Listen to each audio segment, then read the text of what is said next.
Grabe, ang daming tao dito guys. Sa mga taga Cebu na mga followers, nandito na ang idol. Yes! Gusto mo akong tikman, lalo na pang diwata para sa overload.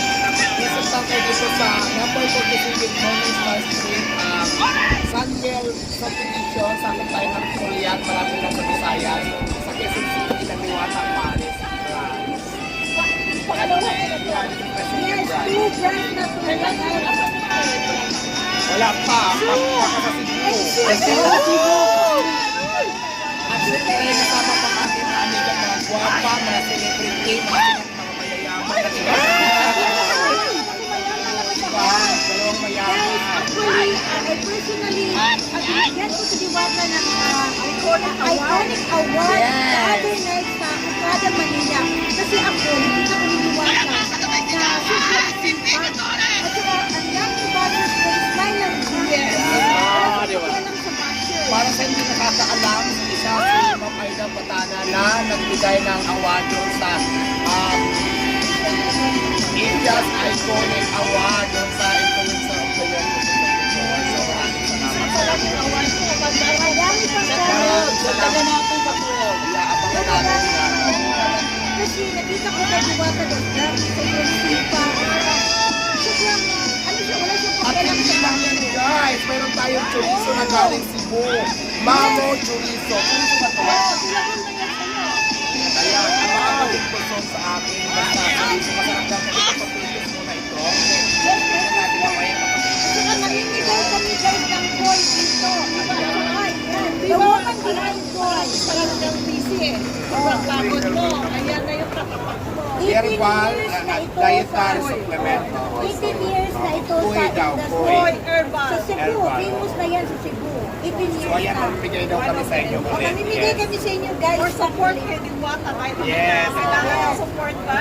Supportahan Grabe siya. kasi Siyempre, Kasi we're friends. Yes. Siyempre yung box, kailangan kasama na. Oo. Sa'yo na yan. Ayan, Picture sa kayo Diwata. mapatigil ko sa inyo. Right namin kasi Cebu ha. Babante ka na. Lagi. Kasi ang daming Pero siyempre, sa Cebu. siyempre sa ngayon talaga, nakahands-on tayo dito kasi dito, this time, tinitrend muna natin yung tao. Medyo nahihirapan tayo kasi lahat ng tao ko dito sa Quezon City branch, bago. Bago. Super So, ano siya, super hands-on. hands-on ako, so hanggat hindi pa nila natututunan yung mga trabaho dito yung ginagawa nila, so hindi ko pwedeng iwanan. So, kasi for example, katulad ngayon, super dami ng customer. Paano kung din nila yung gagawin nila step by step? Kailangan talaga, bago ko sila iwanan at magliwaliw ako pumunta ng Cebu, kailangan muna, alam na nila ang gagawin nila bawat isa.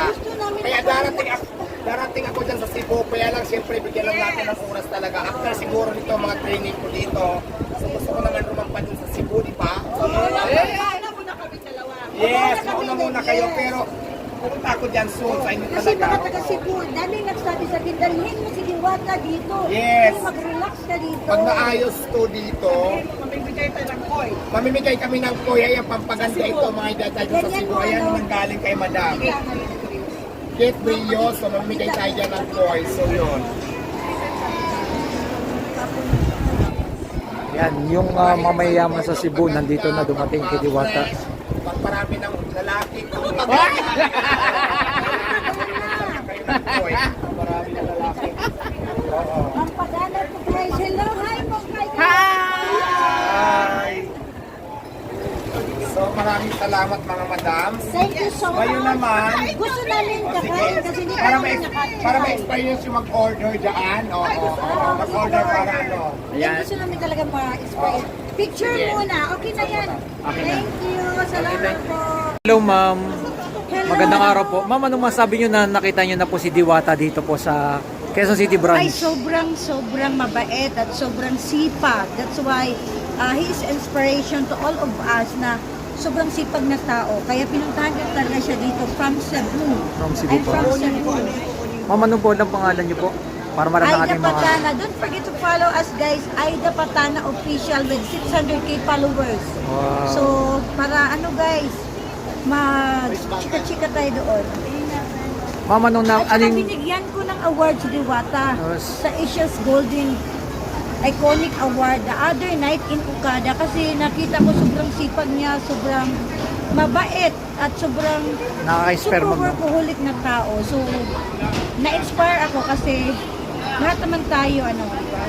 Ma'am, anong masabi nyo sa bagamat nabigay siya ng award, napakaraming mga naninira kay Diwata sa social media. Yeah, kaya naano ako sa kanya kasi even ang dami niyang haters pero smile lang si Diwata at saka nakita ko sa kanya personal, sobrang mabait naman siya. Siyempre hindi maiwasan na, di ba, mag-ano siya, sa dami niya magpa-picture-picture pero naintindihan ko din minsan siya, napapagod din ang tao.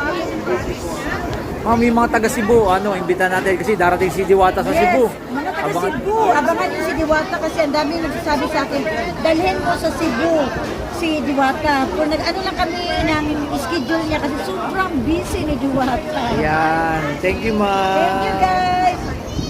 Talaga Ma'am Aida, no? Correct. So, in Cebu ba? Ayan, Busy pa lang ka. Soon, nandyan ako sa Cebu kasama si Ma'am Aida at saka siyempre si Madam. Madam Jill, see you in Cebu. Kaya lang ngayon busy pa. Bigyan lang natin ng oras Oh, kasi busy pa siya, sobrang guys. busy talaga si Diwata ngayon. Pero soon, magkita-kita tayo sa Cebu. Ano masasabi mo sa award mo na binigay namin sa iyo? Ay, maraming salamat sa iyo, Ma'am Aida Potana, dahil napakaganda ng award. Saka first time ko nakatanggap ng award na Asia's Golden Award. sa Asia's Golden Icon Award na talaga ang ganda ng trophy. May medal pa ako. Umakyat ako doon for the first time na Sa dami nakatanggap ng... nagpa-picture sa iyo. Yes, oo. diba? Tapos ang nando doon ng mga kasabayan mo, mga artista, mga politiko, tapos yung mga negosyante, mga mayayaman, mga syala. Tapos siyempre kasabay si Diwata, di ba? I'm proud na makatanggap ng award na ganyan. Maraming salamat. Correct. Because sobrang bait